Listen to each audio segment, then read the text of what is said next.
A little advice. A little advice. Come on, yeah. Just a little advice. Just a little advice with Christine Little. Check it out.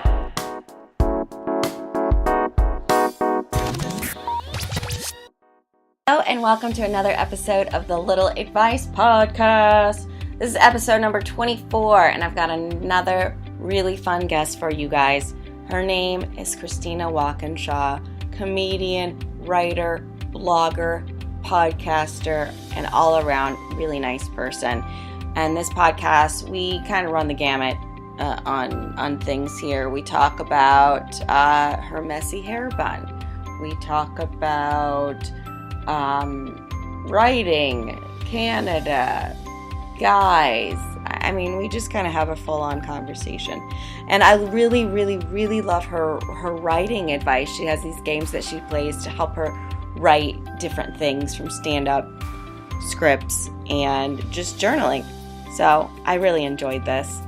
Anything else? Oh, podcast related. Go on over to the Facebook, like the podcast page. Share an episode that you like. Write a review. Send me a message. Is there anything you want to listen to or talk about? I'm all about it. And join the Facebook group. Let's talk there. I don't think there's any more that I need to add on this. But thank you guys so much for listening. And please enjoy this episode of A Little Advice.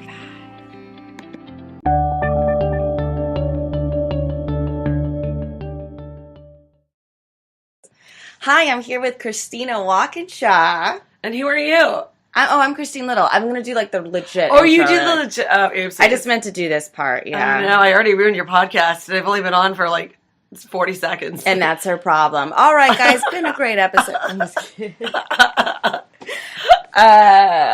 So this is a different podcast episode because we are sitting on my bed in my room. I love it. I feel like I'm at like a slumber party right now. Yeah. Like this feels like we're going to talk about dudes and I don't know, periods, which we already did. We already did the period talk. Yeah, we definitely had a good period talk. We just decided it's okay to PMS. Yeah, she gave me the green light on that. I gave you the green light to like bail on me if you're PMSing. The red light. The red light. Literally give you the red light on the period. And then what? And we're recording on my computer, so I don't know how this is going to turn out, but we're all about experimenting. I'm like, who's listening to this? I'm not trying to like, what does that say? I mean, like, shit on myself or whatever, but let's just keep it 100. Am I right, ladies? Am I right? I think this is great. And this is very cozy, too. We're sitting cross-legged. We're on my bed. She's drinking coffee. To give you a good visual, I've got my top knot, which Christine already complimented me on. Oh, yeah, you got the best top knot. I told her the secret to a good top knot is having dirty hair. And because I don't shower a lot, I classically have dirty hair. Thus, I have really good top knots. But you showered yesterday. I know I did. Because I only said that because I know you went to hot yoga. And if you're not showering after hot yoga, you'd be a hot stink. Trust me, it is. Yeah, you have. I think that's the good thing about hot yoga is it inspires you to shower. That's what I think. I shower every day, but my hair is curly, so it's like I have to get it wet. Right. To like do anything with it. That sounds so dirty. But you got a great top knot. Thank you. And I am going to go to hot yoga. And like I said, yesterday in hot yoga, she played Landslide, and I cried a little. Oh. That's me PMSing. I get tender. What was it about Landslide that make you cry? It's that line when she goes, "I'm getting older too." And I was just like, oh my god, I'm getting older too. But nobody can tell you're crying in a hot yoga class because you're already sweating so much. They're like, the tears could be sweat. It's a good place to get a cry out, guys. We're all getting older. I know. So what made you sad about this? Is this like your own cup? Yeah. Oh, that's awesome. This is I'm using a recyclable Starbucks mug, so it looks like they're paper cups, but it's actually the real deal. And this coffee inside is actually Trader Joe's. Oh. Yeah, I go in there with this. And, the Dixie cups are too small, so I just bring in my own mug. That's amazing. No, I'm just kidding. I made the coffee at home. Oh. And I also made a smoothie this morning. Now I sound really California, which I truly am not. What time did you wake up? 10 o'clock, like any comedian would. That's a solid day. You got up earlier than me. I got to set my alarm for 11, and I pressed snooze. I did. That's why I'm not quite finished with my morning pages. Oh, yeah. And I love that you do morning pages. I've just been complaining the whole time. It's okay. It's good to have an outlet for complaining. And I'm always complaining about certain person. I didn't. Oh, really? Oh, I think I know who. Oh. Yep, it's you. I know. I'm just kidding. This is the only good thing about being very single right now is I'm very, very zen with being single, and I haven't dated or had feelings for anyone in so long. What about the But it's Denver like guy? the cravings are like gone. What was that? Oh God, you're so lucky. Do you know what I mean? It's like when people go on diets and they cut out sugar or carbs or whatever, and after they go so long without it, the cravings go away. I feel like that's like me in dating, where it's like I've been so single for so long that like the cravings have gone away, and I'm really enjoying like. I love sleeping by myself. That goes without saying. Yeah. Because I feel like whenever I sleep over at a guy's house, my next day is kind of fucked. Yeah. Like I was like, oh God, I have to go home, and then like who knows where he lives my life. in LA? The drive home in the morning could be like 2 hours. Yeah, that's true. It's and then the packing of all your stuff. It's a lot. LA It is really not the city for the sleepover. It's really not. It's much faster to get home at like 12:30 at night. Not a sleep, but I think your new relationship though is hot yoga. Oh, I think it is. Yeah, I think I'm definitely in a relationship with hot yoga. Like I said, I read last night. I had to. Oh, that was one of the things I was going to ask your advice on. What? I really want to cut back on social media, and I know it's like you're a comedian, you have to be on it. But like, to what point? Like, do you know the newer iPhones now? They'll like they track how much. Yeah. Oh.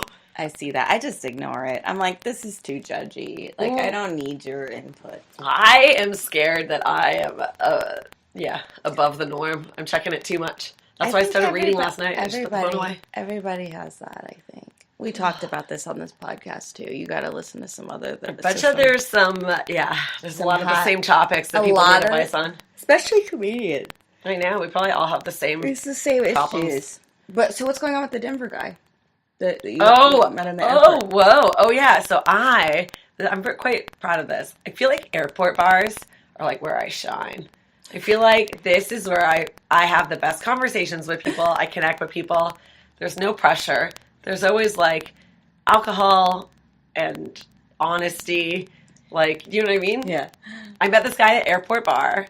We started chatting. He was like, oh, yeah, I have to cut my trip in Edmonton short and go home early. He kind of made it sound like he had to go home early for work. But once we kept talking, I was like, I don't think this sounds like a work-related exit from the city. And why such an emergency? And why are you flying through Phoenix to go to Denver from Edmonton? Yeah, we were in Canada. We were just in Canada. We went to Canada. I took Christine to the motherland. Yeah.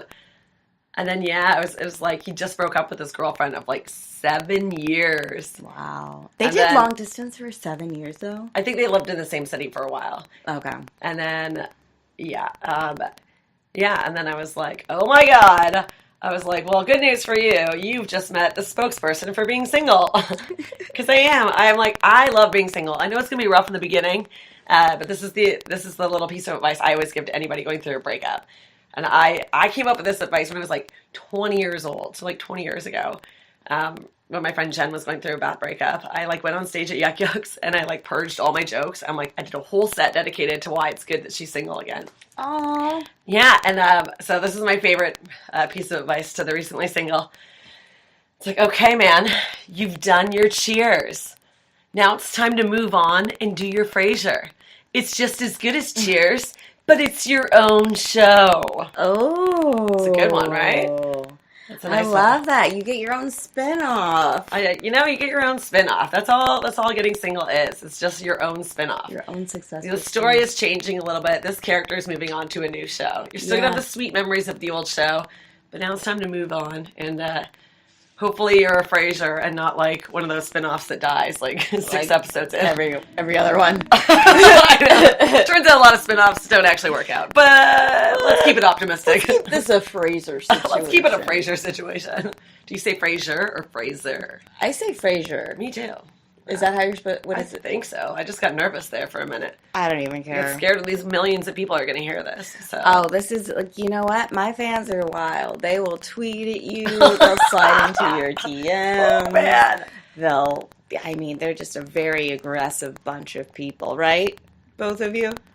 All right. I do have some weird guy that keeps kind of trolling me, but in kind of a gross way.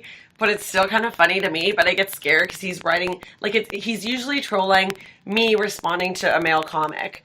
So he's really trolling the male comic. This does not make sense. Give me an example. Okay, so my friend JJ Whitehead, who's a funny comedian, I'm just going to read it. You know what? I don't want to, I'm like, oh yeah, my phone's right in front of me. This is not, and I won't like, with this, I'm just starting to notice that this is the second time he's done this. Okay, all right, so let's open this without accidentally hitting, I don't accidentally want to hit the favorite button because it's... You don't want to encourage it. I don't want to encourage it. How do I do this? Okay, here we go. So JJ tweeted, "There's more to life than masturbation. Hashtag the first line of my autobiography." So then I wrote back to him, "Then why do I spend most of my days jilling off?" Right? To which my response got 3 hearts. And then this guy, Big Black Clyde, he's at Giant Black Stick, wrote to JJ, "Because you ain't got no Big Black Clyde." Clyde and needs as the hashtags. So I'm like, it's kind of funny, but I can't fave it. I don't want JJ to feel sad that he doesn't have. I don't even know what size of penis that JJ has, but I feel like this particular internet troll is trying to make JJ feel inadequate. I like it how you just put the pillow over your vagina. I put the pillow over my vagina and I put it in behind me just to like. I think Clyde's got you a little hot and horny. I mean, I needed some lumbar support. You know that song? I'm getting older too. I am. Are you feeling so it? I need it. Yes. Yeah. I mean, when you're approaching your late 20s. Oh, I know. When you think life is over at 27 and then you turn 40 and you want to punch that girl in the face. I mean, I'm just speaking for myself. Approaching my late 20s is just... I'm a little older than that. I'm feeling it. That's my big debate right now, which I was going to ask you about. What I need a little advice on. Yeah. It's like, so obviously lots of friends getting filler and Botox. Mm-hmm. For the record, I did not know that there was a difference between filler and Botox.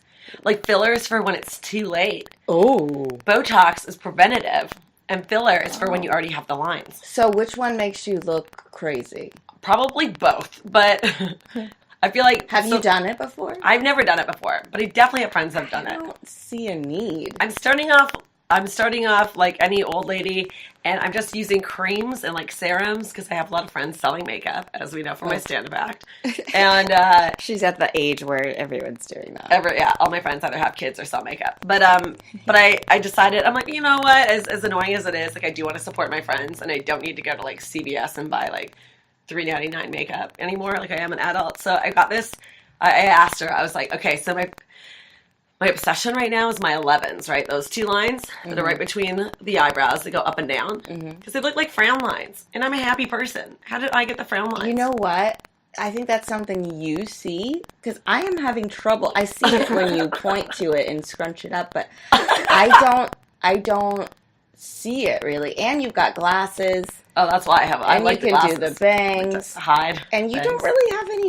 You don't have wrinkles on your forehead, which is super rude. Well, I'm excited. I'm excited because I've got a line here.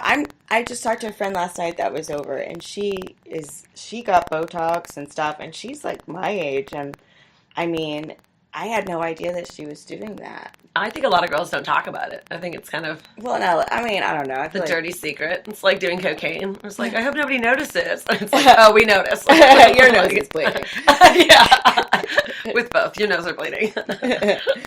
I don't know. Honestly, I'm not against it. But I would just find someone who's already done it. Right. And has a good person. I'm like staring at your head. I don't even see it. I know. It's like, I don't think I'm there yet. Like, I definitely think that if you want to, like, always do whatever you want to do. Like, make yourself happy. But, yeah. So what's the debate then? So why are you... I don't know. I don't know if it's time yet. But I also, like I said, right now I'm just starting off with these creams. So I'm actually putting, like anti-wrinkle cream or whatever. Whatever Jen sent me from her Unique or whatever, I was like, I just want something for my 11s. Give me some sort of a cream or serum or whatever. It's a serum. It's not a cream. Whoa, I'm using serums. Yeah, for the lines on my forehead. And then she showed me little before and after pictures from her and her boyfriend using it. And? So her boyfriend's like, yeah, you could see like a slight difference. And even I've been using this for like a month now. And I don't know if it's like just super placebo because it costs money and I want to believe it's going to work. But yeah, I felt like yesterday when I was putting it on, I was like, I think maybe it is working. Like, it's very subtle. I mean, I don't even see it, so I think it's done something. Oh, look at that. I can kind of see it if you scrunch it and point to it, but like, it's really, I mean, I do have the same don't birthday as see Dick it. Clark, and he looked very young for most of his life. So maybe it's like a November 30th birthday. November 30th is your birthday? Yeah. So that might be Sophia's birthday too. It is her birthday. Is it? Yeah, I saw it on Facebook. I always notice now because of Facebook. And so I know that Sophia has my birthday, and Dennis Gubbins has my birthday. There's a couple of It's comedians. like a popular birthday. Yeah, I guess. Kind of a hack birthday. What was happening 9 months before that? Is that like a Valentine's Day screw? Maybe. Oh, wait. Let's see here. Because February, November. I was late too by 2 weeks. So I might have been like a February. I was like a month December, late. January, February. Yeah, I think that's why. I think there's a lot of Sagittariuses and possibly Scorpios because of people doing it on Valentine's Day. So when did my parents do it? If I was born in May, but I was supposed to be born in like April or March. Subtract like 9 months. So let's say June, July, August. So yeah, you're like a summer loving maybe. Summer love. Had me a blast and a kid. Okay. But the summer nights. Yeah, sorry. So I think we solved that problem. You're both. I'd say. I mean, if it's preventative, maybe give yourself like a deadline, or like a birthday number or something. Yeah, maybe in a few years. I'm Because not you don't really want to get to the filler line part, right? That's the thing. I feel like it's already too. Like I feel like this would be filler. Really? I think I would. I think they're already like. See, that's the thing. Everybody's got a different perception, and I'm you know what? just- This is a tough one too because we don't have a picture of you. Like they don't see what you look like. And I did not come here picture ready. Let me tell you. Well, if we take a photo. we are taking. Oh, I know we are, but we'll just put a filter on. Oh, for sure. They I'm all like- have filters. Spoiler alert. We'll take it outside. It'll look great. Oh my god, outside photos are the best because you wear your sunglasses. On the, what did you call it? The Levere? On the lanai. Lanai. I called her Jack the lanai. Levere? Oh, I do watch the Golden Girls still. But here's another fun part about these lines. I mean, you know what? People always do cocaine off of like a stripper's ass or a stripper's tits.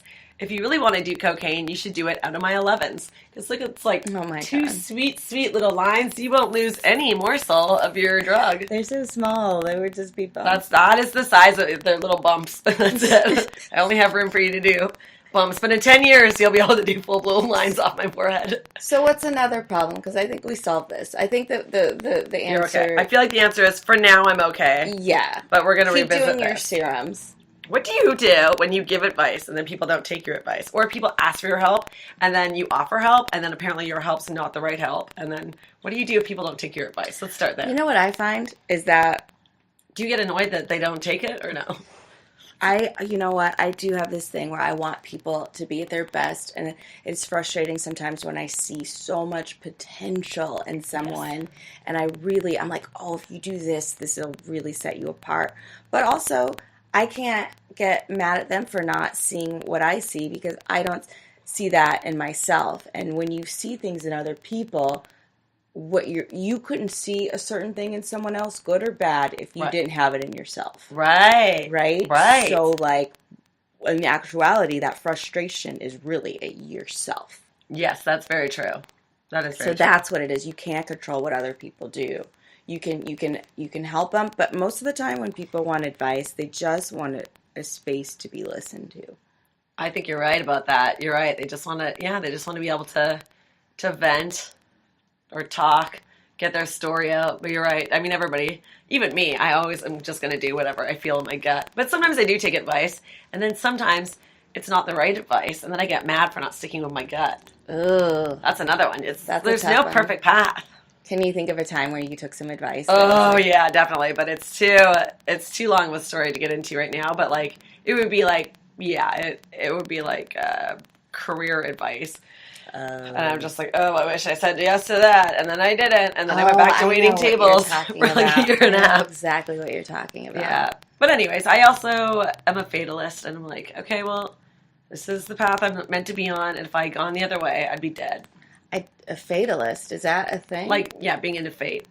Oh my God. When you said that, I thought like... Oh yeah, I didn't mean like death. I thought it meant like fatalist, like I have this belief that every path leads to death. Like, I didn't know that was a thing. No, I meant like, this is my fate. This is the good fate. But the other fate, then I'd be dead. So then I did bring up the D word. But yeah, I don't know. I think that's part of, I mean, I was just talking to someone about that recently, about how I'm learning a lot. Like on this past trip we went on, I'm like, I don't know if that was the best move for me, you know, for right now. Oh, I know. But it was a learning experience. And now when I get, you know, offers or things, I'm trying to, like, really weigh the pros and cons. And I know what to look out for now. And now, I get it. But you have to go through that experience and to be able to know that. So when people don't take your advice, also, it's like, there's something in that path that they need to experience in order to learn. Because you can hear something a million times and not register it, but when you experience it... Exactly. It is the only way to learn a lesson. Unfortunately. Is to plow yourself right into the problem. Or, like, be close up on someone else's plowing themselves. Yeah, so true. You need to see the plow. And then you'll be like, wow, lesson learned. And seen. It's funny because, like, the only reason I bring this up is there's my friend down in Malibu, and this, I don't know why this annoyed me, but tell me, this is just something stupid, and I can let it go in, like, 5 seconds, but just because it's so fresh on my mind. So my friend has been, like, hounding me for, like, not hounding, but like, I really want to get out of Malibu. And I get it. I lived in Malibu for 2 years. It's very far away. It is Siberia. This sounds like a champagne problem. But I just for real. I just want to preface, because it's like, I've been trying to get out of paradise. I don't know how, but Malibu is beautiful. But also, it is pretty far away. It's not convenient with the traffic situation. It's not convenient. No. It is very far away. Especially if you're, you know, if you're still pursuing your dreams and stuff like that, it is good to be central. And he's an actor. He goes on auditions like every single day. So like, anyway, but we, you know, I stayed out there for 2 years. He's been out there for over a year now. And he's like, oh my God, I really want, like, let me know if you hear of any sublets or anything. I'm like, absolutely. Right? He's always like, oh, you hear of anything? Lived in here. Oh my God. Oh yeah. And I think you met him too. But, I did. He's really nice. Yeah, he's so nice. So anyway, so then I heard of a sublet, so I texted him. I was like, oh, I heard of sublet, like in Studio City, like Ventura. Studio City is the perfect, best location, right? Yeah. No, can't do the Valley. I'm like, you said you want out of Siberia. How is Studio City, like, I don't know. Studio City, actually, I think... It's so central. It is, like, one of the prime locations. I'd say Studio City and Beverly Hills area would be pretty good central locations. I think Studio City's awesome. Studio City, you're right next to the Valley, because stuff happens in the Valley, sorry. Yeah. And you're really close to West, like, the Hollywood area. Hollywood is, like, boom, right over Cahuenga. And you still get parking. And parking. Like, It's so close. think this location is amazing. I think it is, And he was just like, no, don't want that. But I love it how, like, some people are so picky, yet, I don't know. Like, I don't know. I don't, like, this is, I'm on a budget. I'm one of those people. So they call it having champagne taste on a beer budget. Yes, that's exactly what it is. That is exactly. No, I don't want it. And then I'm going to be like, okay, here's a place in Silver Lake for $1,800 a month. Like, it's out of my budget. I'm like, well, I don't know what to tell you. Apparently you love living in Malibu and you're in denial. I'm so like that. I'm going car shopping and I want all these things and I have the smallest budget and people are looking at me sideways and I'm like, well, there's a will, there's a way. And then I've got my investor that's like, have all these like, constraints on me. My investor is my mom. Oh, fun. Oh, sad. Sad is what it is. So, yeah. So funny. It's like these dudes that are like super picky with women, and then I'm just like, you should be so lucky for any of those women to even look at you. Right? I'm like, she's too there. And I'm like, oh my God, you should be so lucky for that girl to like you. With a case Not that she even does like you. That's the whole thing. When guys like, you would be when guys are already turning down women that don't even like them, how do they get... Where do people get these egos? Is there a store for ego in LA that I don't know about? Because I would love a little more confidence. Oh my God. Yeah, it's called... Delusion? Male? I don't know. I don't know what it is. But yeah, with that dude, I would be like, I'm not helping you anymore. That's the thing. I think that Studio City is... I don't know. It's just so funny. It's like, here's what you were asking for. Did you show Here's him some pictures help. and stuff? No, I just said Ventura and Vineland, and I was like, it's so central. There's and a then good he's ramen like, place over there too, and like all these bars. It's very walkable. I told him it's walkable, and that's all he wants is to be able to walk places. He's an idiot. I think so too. But anyways. Yeah, that's when you just don't. Sometimes with some people, you gotta I gotta be like, you know what, you're on your own, bud. Yeah, because that's a tough search too. I think, yeah, it's like, it's a really hard time to move right now. I feel like everything in LA has gone up in price. Oh, yeah. And, yeah. And also, it was his reaction to it. He could have just been like, oh, you know what? I'll look into it. Yeah, or he could have been like, oh, I don't want a sublet. I want something longer. Like that. Well, I feel like once I made fun of him for not wanting it, and then he went in that direction. Only after I chirped him a little bit, then he's like, well, maybe I just want something longer term. I said, that's a proper excuse, but turning down Studio City is dumb. Yeah. But that was his initial reaction. No, I can't do the Valley. People have attitude about the Valley, but I tell you what. I love the Valley. I don't have problem parking. I love the Valley. But I do have a parking spot, so there's that. Dude, just living anywhere with parking, that's a glamorous place. How about this? How about you take an Instagram story while we're talking? Yeah, Courtney told me that she couldn't come over last night because... Oh, well, let's get this on tape. Oh, look at this. Who found the filter? Look, I'm doing Christine little advice Courtney podcast. told me she couldn't come over last night because she had a good parking spot in WeHo and she couldn't leave. Oh, my God. Actually, you know what? That's a decent excuse not to leave the house. Move, Courtney. Oh, man. That's the problem with West Hollywood, y'all. Tag her in this. I will. Oh, yeah. The filter. Look, I'm doing Christine little oh, here we go. Can you hear us re-listening to the Instagram story podcast, listeners? This is a very meta podcast. It really is. It's very meta. That's the problem with West Hollywood, y'all. All right. You'll tag her in this. And then why living the Valley is better. And then I want to get, like, our advice portion of this is almost over. I'm getting more and more lax with this advice portion. I would just call it us just talking now. You know what I gotta say? It's what? It's because I'm just starting a podcast too, and it's like, I'm like, oh, okay, so well, do we need a theme? Do we need whatever? Do we just talk? And it's like, okay, you start with a theme, right? And then you're like, oh, but let's broaden it. I want to talk about everything or anything that comes up. I was like, no. Then you go like, I need a theme. I think it takes like a long time for a podcast to figure out what it is. I'm just like trying not to pressure myself anymore. It's like, guys, I tried so hard to be on this specific path, and now I'm just like, let me just go with the flow. And it's like, I don't have a lot of pressure. Like, there's no pressure for this to be perfect or to be anything. Exactly. So it's like, let me just chill and see what happens. Exactly. Like, this is just material to put out into the universe for your poor souls that are stuck on the 405 at like 4 p.m. for 2 hours. That's why podcasts are the best. I love podcasts. Just for driving. I do it when shopping. I do Postmates. Oh, you do? That's yeah. awesome. And when I drive to Vegas a lot. I get paid to listen to podcasts. I mean... I love it. I think that's great. That's like, yeah. No, when I drive to Vegas, it's like, okay, that's 4 podcasts. How often do you drive to Vegas? I go a lot, but I do work.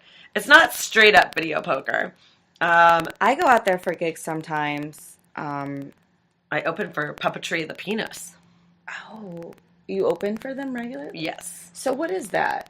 They really use penises? Yeah, they do. They, they really use their penises, and they turn captioning. Can you see? I'm making my Instagram story. Can you hear it in my voice that I'm clearly not listening? Yeah. Oh no, thank you. That's got to be a fake film. Oh, it's Lizzie Cooperman. She's hilarious. I love her. Like, that can't be a real person. She likes the filters too.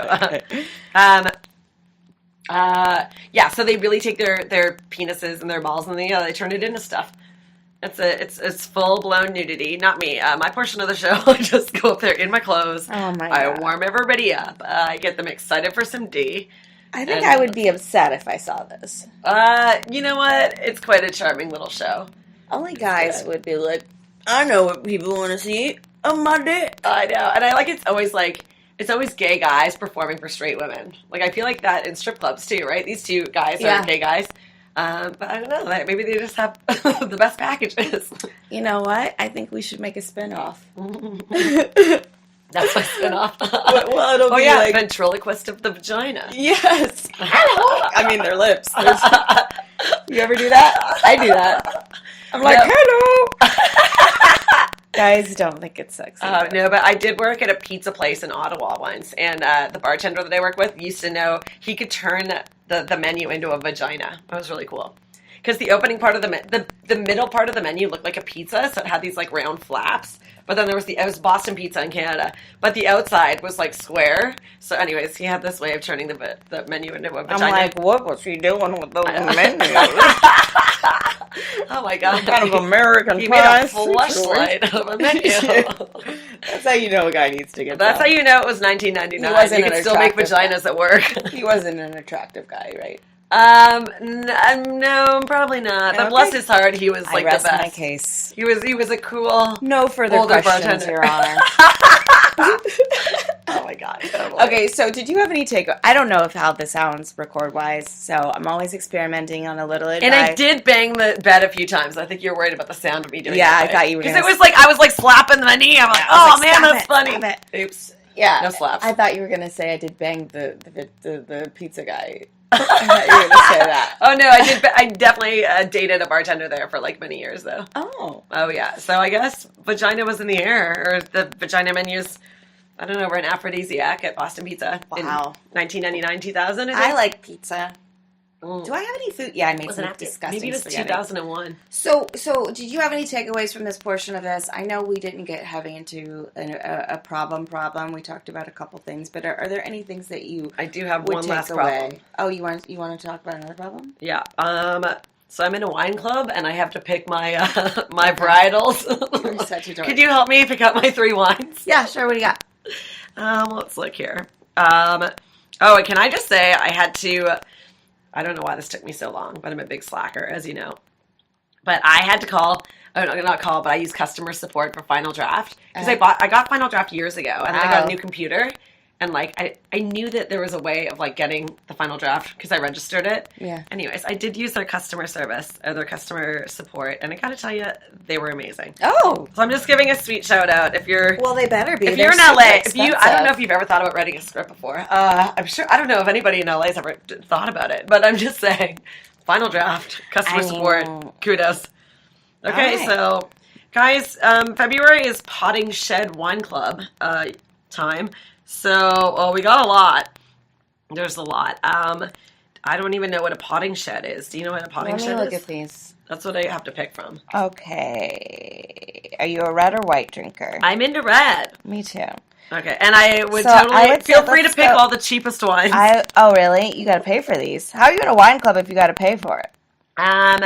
Oh, there's lots of perks. Don't you worry. Okay. There's lots of different things that happen, I'm going and to you can do go little with dinners. the Shout out to Roblar. Rose of Syrah. Okay, yeah, I'm into that.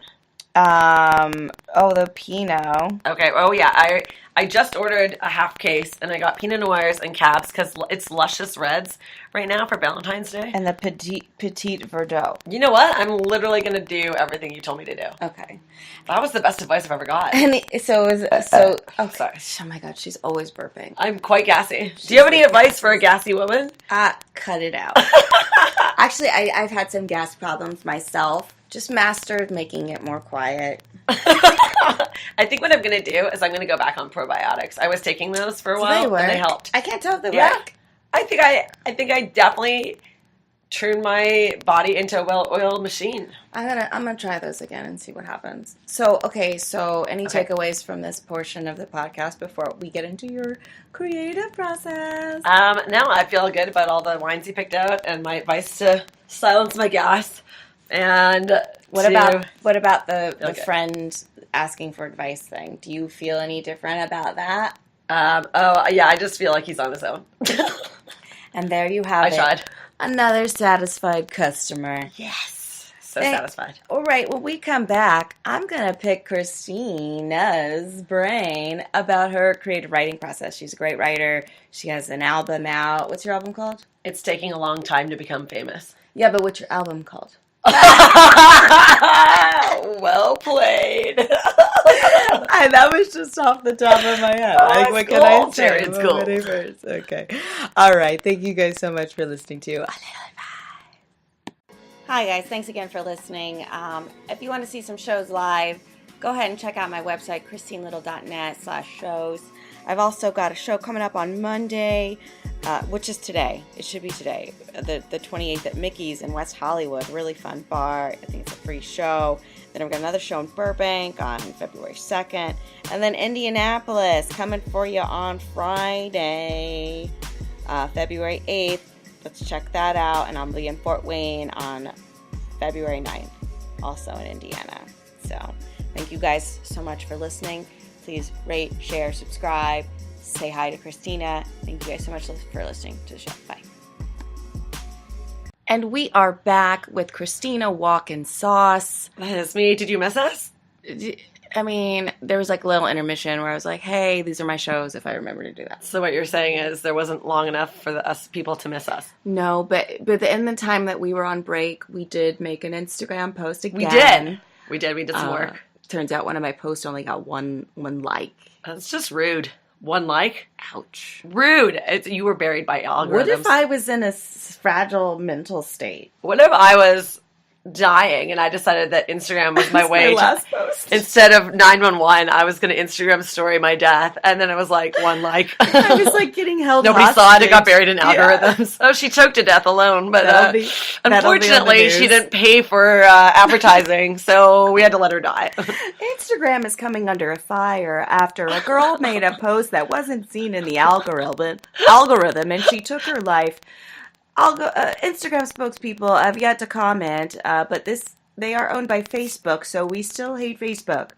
I feel like that's how I'm going to die, choking on a gluten-free cracker. And I'm not even gluten-free, I just bought it because I thought it was better for me in my charcuterie board. Charcuterie. You love charcuterie. Oh, you better believe I do. God, I'm getting so unfocused with you. Okay, oopsies. Okay, so let's talk about your creative process. Let's do it. You are such a writer. I do. You've done blogs. You love writing. You're a comedian. You write scripts. Like, what is your I don't know if you want to pick one of those and just go into what your writing process is like on any of these mediums. Well, I feel like you do it too. You do morning pages. You were writing in your journal. I would never share this with anybody. Exactly. Not even my worst enemy. But that's important writing to do. It's important to Really? yes, it's important to do the writing that nobody's going to see, right? Why? Because that way you're getting stuff out. You're like, it's like a practice, right? It's like sometimes you have to like do stuff over and over and over and over again, before you get good at it, right? But so it's important. But my writing is just how I would talk. Like there's no difference. That's important. Julia Cameron in The Artist's Way does say that. The morning pages are supposed to be something that you write with the purpose of nobody else reading that. Like that, you're supposed to do that. That's good. That's just like keeping the flow, and then that makes you less scared when you're writing important stuff. So you already have this like practice of knowing how to write. Because I feel like the longer I go without writing, it's just like the gym, where it's like once you take a giant break from the gym, it's hard to go back. But then you go to the gym or you write, and then afterwards you feel so good, and you're like, oh yeah, I have to do that again more often. You're so good at that. So what are you working on now? What are you writing now? So like I said, I'm very proud of myself. Not proud. I don't know why it took me so long to get Final Draft on my new computer. I had it on my old computer because I had something optioned, and then the production company bought me Final Draft. Wait, what? Don't worry, it never got made. That makes us Canadian all feel TV. So much better. I know, but you know what? I think I made like $3,000 or $4,000 off that option. Ow. Maybe even more. Maybe I made I made $7,000.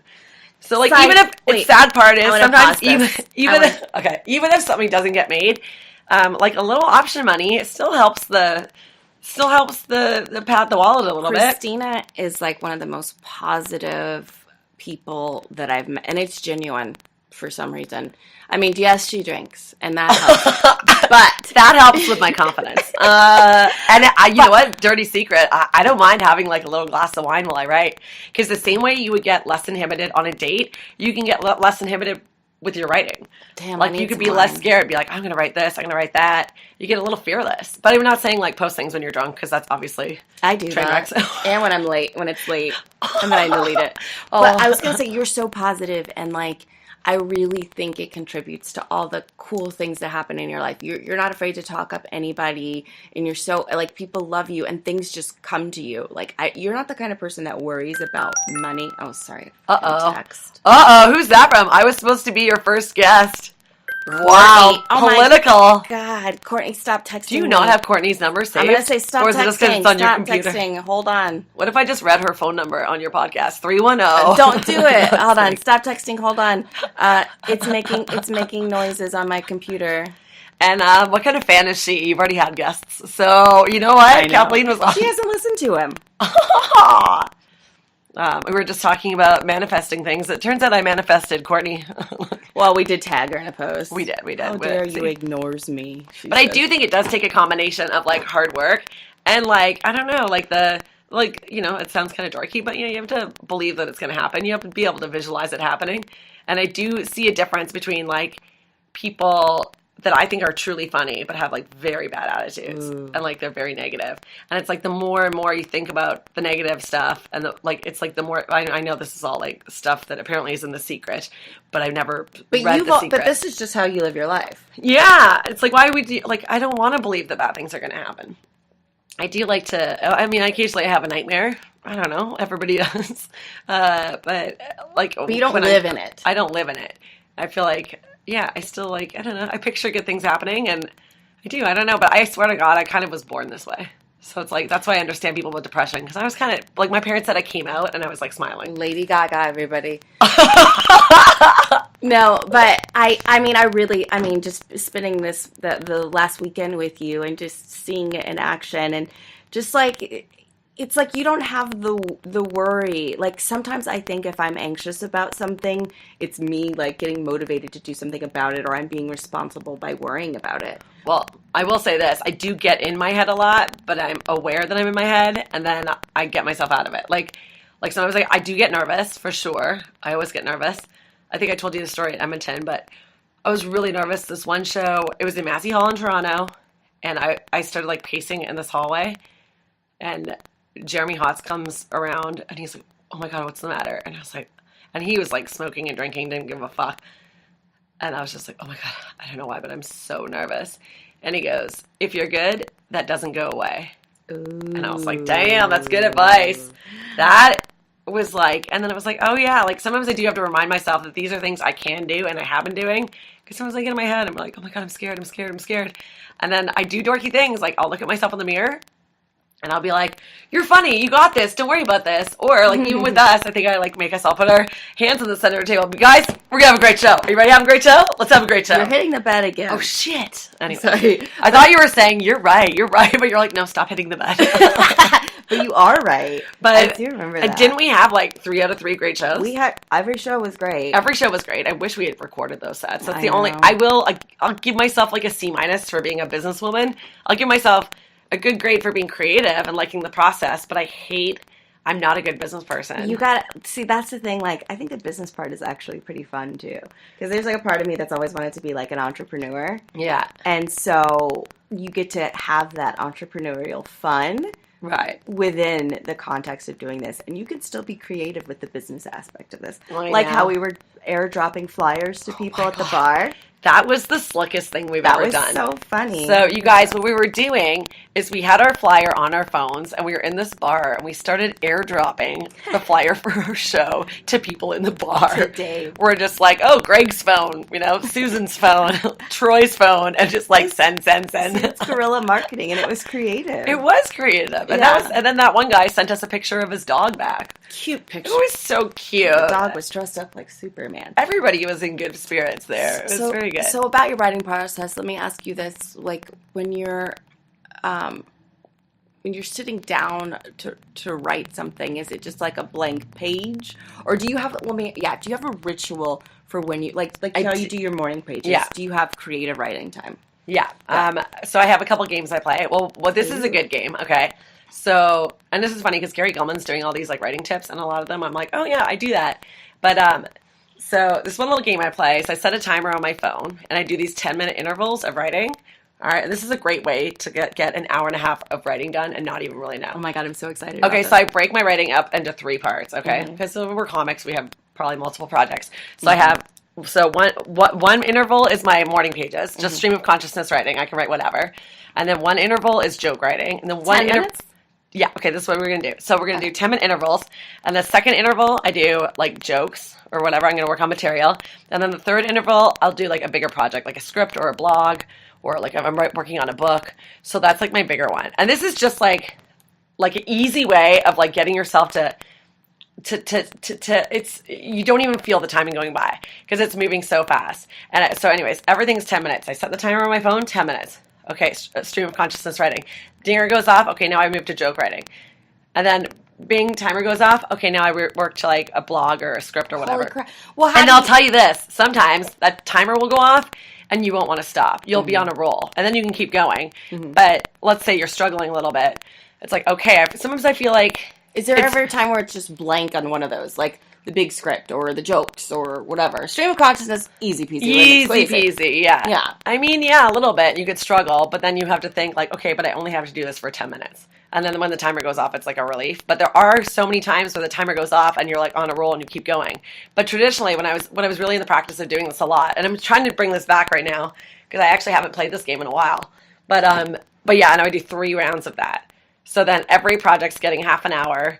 Oh my God. But you're doing an hour and a half of writing. That is brilliant. That's like the best piece of writing advice I've heard. Just try it. It's a fun little game because I feel like sometimes, because I think that the goal should be to keep writing, and I think to have more than one project on the go, it's good. It's almost like writer's relief, where it's like, okay, so I've been writing like a script for like my pilot for a while, and I'm kind of burnt out on it. Okay, now I'm going to go and write some material.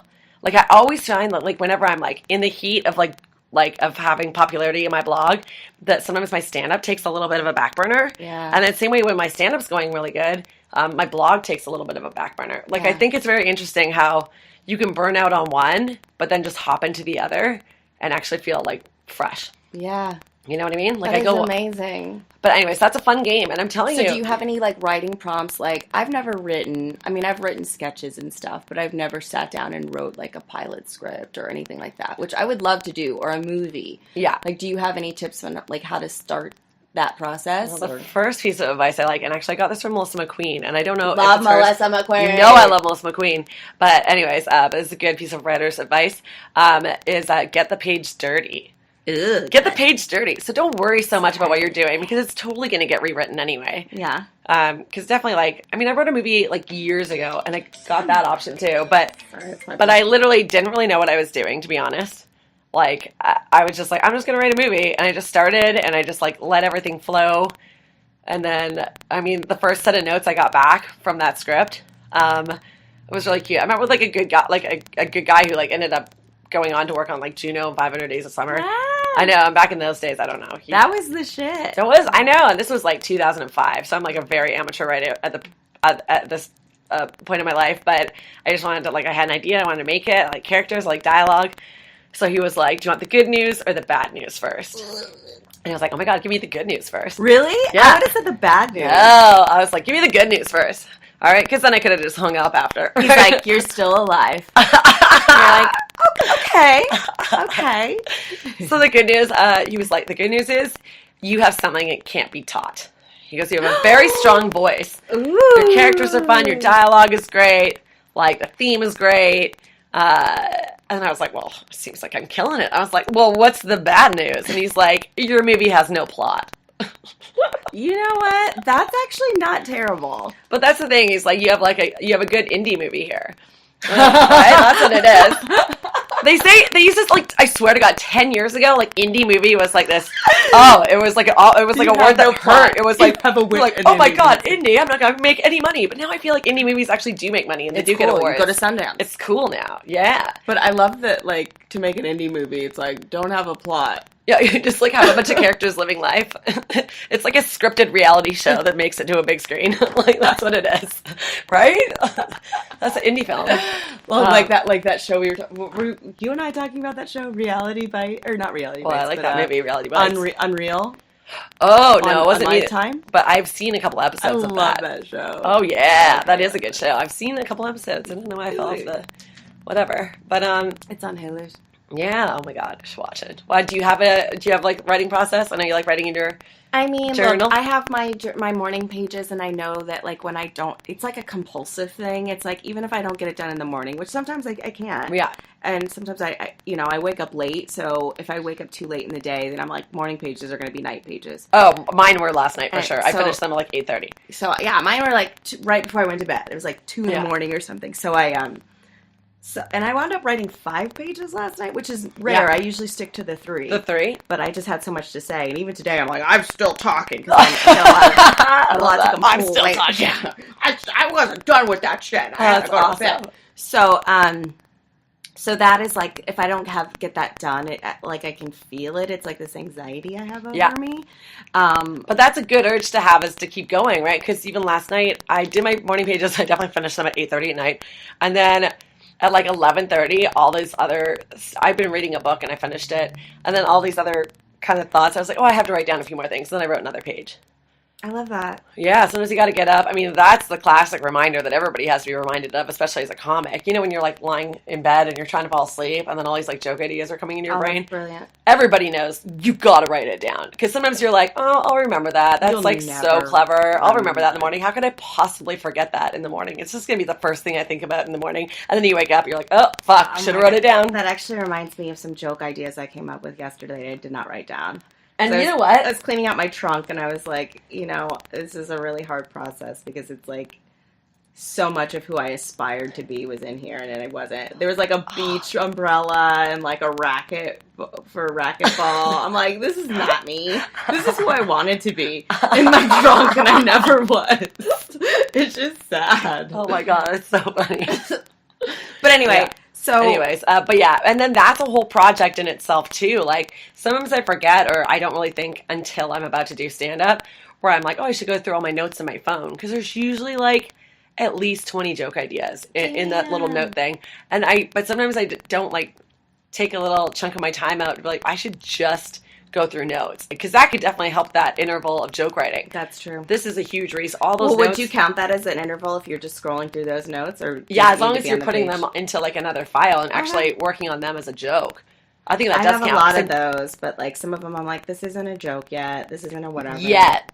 Yeah. But they sometimes, could. Some of them, I think I'd like to go where what's easy. Like if there's something, I'm like, oh, there's something there on that, or I see a way where I could put this next to this bit and it could Yeah. go there. Yeah. Then yeah. But in terms of stand-up writing, like my process is like, oh, I have a show tonight. Yeah. Okay, I go to the show, and right before I go up, Yes. I cut and paste a set list together. Yeah. And then I go up into my time. You know what? I'm the same way though. Like for sure, the most I write on stand up is usually in that like hour before I go to the show. Like I'll go to like a coffee shop like around the corner from whatever bar it's in or whatever, or even go to the bar and have a drink and work on my set there. But yeah, it's like I feel like I cram. I'm like, oh yeah, I want to try this joke. I want to try this joke. I want to try that. But Yeah. there is like an intense like last minute like writing There sesh is. right before you get on stage. I and mean, you're like, ugh. I need to do that more. I don't always do that, and then I'll have an intention to be like, I want to try these new jokes, and then I won't do it depending on the show. But Yeah. it just so happened that the other day, the show I was on was like really low pressure. I had a lot of time. I felt very free. Yeah. And so I said a bunch of stuff all at once, Yeah. and then usually it'll be like a tag Right. or something. Oh, you know, But that's this the time it was, thing. like all this stuff. Sometimes those shows, yeah, when you're just like telling a joke again, like that would be another fun game that I've had in my brain is just to like, yeah, write out all your jokes and just try to come up with one tag for every line. Ooh, is that a game? That is a game, but I feel like Gary Goldman said something like that in his little writing advice too. He's like, but I mean, I am a big fan of like once in a while taking like a nice session of writing out your jokes, which we never do. We always make like notes, like set lists with just like keywords. Yeah. But I do think there's something to be said about like writing out jokes and which How I do you don't do say very them? often, but I think that would be a fun game. The It's just jokes to that you try. already have, and then write them And out. then try to, yeah, and then try to love tag every that. line. Why not just try to tag every single a line good in your joke. act? That's a good. We should play that game. I'll play that game. Well, what about say I want to write a movie? Right. I have no idea what what. Do you have an idea? There was an idea once I had, but I don't get it. I mean, I wouldn't start writing a movie if you don't have an idea. How do you get an idea? You just have to live your life. That's it. You probably have ideas buried in your. There was one Honestly, about another. like, being a love addict or whatever. That's a good idea. Honestly, I do find that rereading old diaries, like go far back, go like 8 years. I have. Go reread an old I don't know diary. what to do with them. They're all the same. It's the same shit. Different people. That's It's hilarious. the same So then shit. you write a movie where that's your discovery as a character, where you go back and reread all your diaries, and it turns out that every relationship you've ever had is the same relationship, just a different guy. That's an interesting movie to me, right? Then what? I don't know. I know. It's same, Write this movie. The movie's called Same Fight, Different Round. And it's about Christine trying to break her cycle of I feel dysfunctional like relationships. I discover this, but then something needs to change. And you discover this, but that's your inciting incident go or whatever. in and do You that reread these opposite. old diaries, Yeah. and you're like, oh my god, it turns out, yeah, So then what do I change? I have a love addiction. Well, that's what you have to decide. You have to brainstorm. So of like how this movie is going to end. In my idea, it was like this guy and helping this girl realize that she was a love addict. Right. And he was trying to like help her through some stuff she's going through. And then traditionally, they would wind up being They would together. end up being together. And he wants to be with her or whatever, but she's like, no. But in this movie, that does not happen. They do not wind up together. I mean, it's pretty manipulative. I always his like part. that, though. I like going against the... But I also like happy endings. Me too. So, like, to me, a happy ending is, like, you're not dying alone. Or maybe the relationship is with herself. Yeah. Boring. I hate when it's that. You know, or you could go like the Frozen route, where it's like the person that saves you is like a girlfriend or a sister. Do you know what I mean? Yeah. But I hope I didn't ruin the end of Frozen for anyone, but if you haven't seen Frozen, every kid in your life will be very angry at you. Let it go. Let it go. Freeze it out. Freeze it out, bro. Freeze it out. That's going to be a new writing term. Freezing out the ending? Yeah, I'm freezing it out. Are you working out? Yeah, can you tell? Right now? Fuck you. You need to go? Nope. That's just time. some text. What was I going to say? Oh, fuck, I just had to... Oh, but another thing is I think that, and I did this once, there's like this meetup in LA called Writer's Block. And so, anyways, it's really, this sounds super dumb, but I swear to God, I got a lot of work done. But you go to these writer's blocks, there's like different blocks, whatever, different parts of the city. You like pay $10 to basically sit in a space. That's accountability. It's accountability. And I think If it's I put huge. money on it, then I'm going to do it. You're showing up, you're putting away your phone, you're writing. Everybody else in the room is writing too, which I think creates like good energy. And then sometimes they have a speaker at the end, the last half an hour. There's always like free coffee and like snacks and stuff. And sadly, I've only gone once. But then me and Renee and Amanda, two of my girlfriends, were like, we just need to do a writer's block. Like, just be accountable. And writing with a friend, like, you guys don't have to talk the whole time. It's just like good to have friends. So it's accountability. That's all it is. You're checking in. You have somebody to watch your laptop if you have to go to the bathroom. I love that. That is huge. Because sometimes I'm I like... love posting up at Starbucks, but then I'm like, I gotta shit. Same. And then, like, turns out I'm only writing until I have to poop. And then writing time is over. So I try to do this thing where I see a hot So guy. I write I'm like, for 10. can you watch my stuff? You know, I once watched a guy's laptop at Starbucks in Beverly Hills, and when he came back from the bathroom, he gave me a Starbucks gift card. He's like, thank you. I didn't tell you the story about my Starbucks. Oh, yeah, the airport. Okay, so get this. So this guy was in line in front of me getting his stuff, and then I right when I got up there, I was like, oh, dude, is this your phone? He left his phone on the counter. Right. He's like, oh, God, thank you so much. And then he's like, whatever she's buying is on me. So nice. What? I was like, what? Just for finding anyone would have done that. I was like, Canada's so weird. And you know what? The Denver guy bought me a Caesar. I was like, I can't believe this. And everyone's like, yeah, welcome to Canada, ye. Oh my God, this is like... And that American I like guy. a Canadian guy. Yeah, the American guy bought me a drink. I was like, I'm posting the mad, positive vibes about being single. And he's like, I'm going to buy you a Caesar. And he bought me a double. Whoa. Oh, hello. I know. And a double in Canada is only 2 ounces, just so you know. Oh, yeah, They don't free pour. So, I mean, that helped me not get super wasted. Right. You spend more money that way, but like... You do spend more the money. The drinks are tastier, I would say. You're right. The drinks have some flavor. And that's why I could never have a double in America. I would die. Really? Oh, is that a challenge? I know. As a cocktail server, I barely drink hard alcohol. Like, I love drinking, but I love, like, wine and craft beer. You're making me want wine. I know. I think I might get some wine and try these exercises. Why don't you, oh my God, pour a glass of wine and play the writing game. So remember, 10-minute intervals, set it, and even setting the timer on your phone feels quite, What about the movie thing? Well, that's the Pomodoro, I always say it wrong. I call it the Pomodoro, but it's like, what are those tomato clocks called?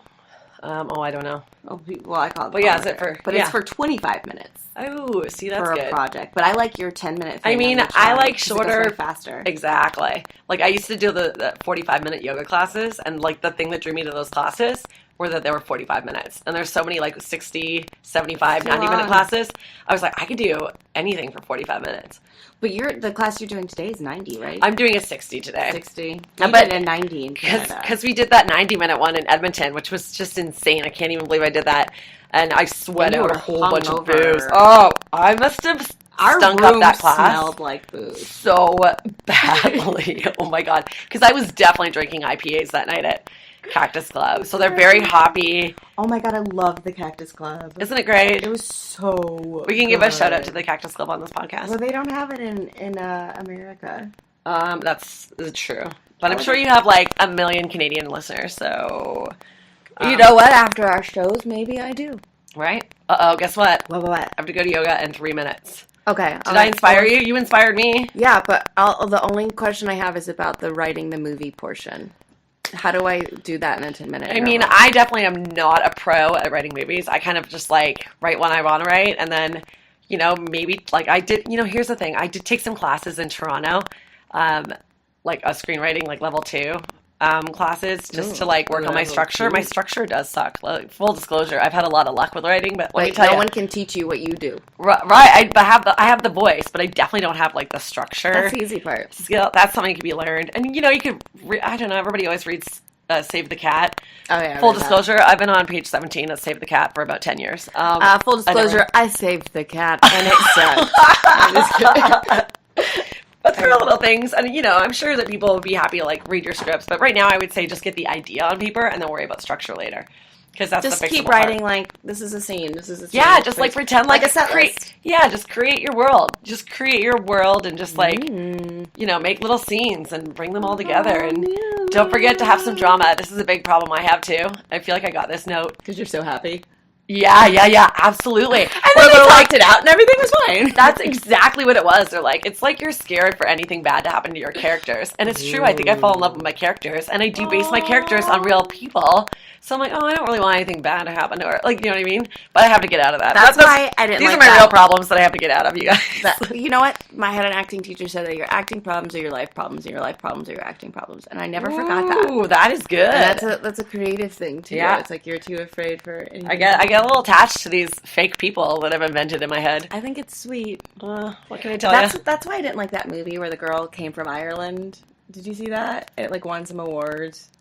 You remember what it's called? I know sometimes it's true. Sometimes I do feel like boring. Sometimes I do feel like drama in movies and TV shows is so forced. I'm like, I don't really understand why that happened or why that was a reaction. So I also want to make things realistic too. I think drama is realistic. It's like you never know. Your life can change in an instant. It really can. I think that's probably a theme I would probably want to put in. And that change should happen at like page 12 in your script, or is it page 30? You should look this up. It's either page 12 or page 30 where like, but something has to happen on page 12. It's all like ordinary life for like the first 10 pages or whatever. I love that part. Yeah. Oh my God, I choked. Oh God. Anyways. Okay. Well, this has been fun. Barked. Where can people find you? Barkinshaw. I'm just kidding. At Walkinshaw. Like walk-in sauce, like spaghetti sauce. I love that. I'm Walkinshaw on everything: Twitter, Instagram, Tumblr. Even my email, then you can guess what email I use. AOL, whatever. I do have AOL. That's hilarious. I'm on Hotmail, so. Hotmail. Okay, well, thank you guys so much for listening. I'm at the XTeen Little on everything. And subscribe, rate, review, find Christina. And start writing. Do your thing. Let me know if you try any of this stuff. We're going to have a date next week, and we're going to do the writing game. Really? Yes. I would love that. Okay, thank you guys so much for listening to A Little Advice.